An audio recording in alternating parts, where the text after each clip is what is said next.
Zee 24 तास एक पाऊल पुढे।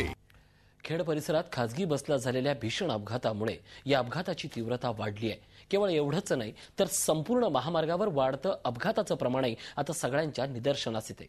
पण हा महामार्ग मृत्यूचा महामार्ग का आणि कसा बनत चाललाय त्याच्यावरचा स्पेशल रिपोर्ट।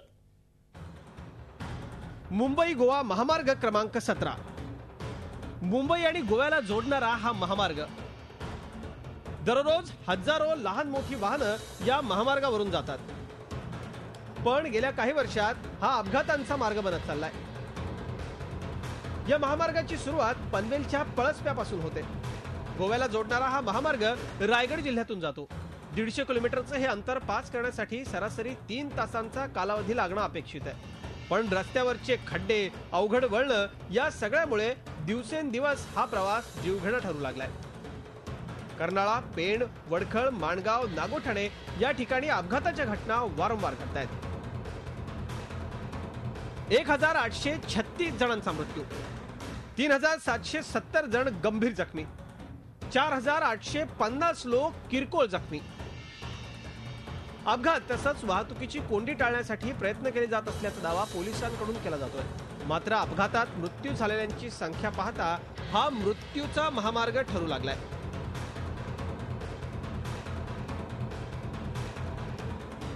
विशेष म्हणजे कोकणात तसंच महाबळेश्वरला जाण्यासाठी हा जवळचा मार्ग असल्यामुळे या महामार्गावरच्या वाहनांची संख्या दिवसेंदिवस वाढते।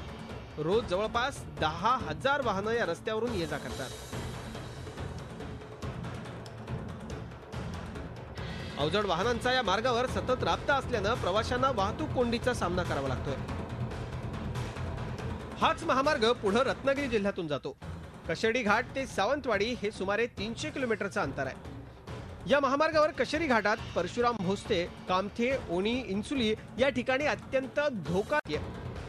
मुंबई गोवा हायवेच्या रुंदीकरणाचा प्रश्न अनेक दिवसांपासून केवळ चर्चेत आहे। मात्र आतापर्यंत 1 किलोमीटरचंही रुंदीकरण झालं नसल्याचं वास्तव आहे। भरमसाठ वाहनं आणि अरुंद रस्ता यामुळे अपघातांची संख्या दिवसेंदिवस वाढत असताना दिसते। त्यामुळे हा मुंबई गोवा महामार्ग ठरतोय मृत्यूचं प्रवेशद्वार। झी 24 ताससाठी भारत गोरेगावकर आणि रत्नागिरीहून संदेश सावंतसह ब्युरो रिपोर्ट मुंबई। झी 24 तास एक पाऊल पुढे।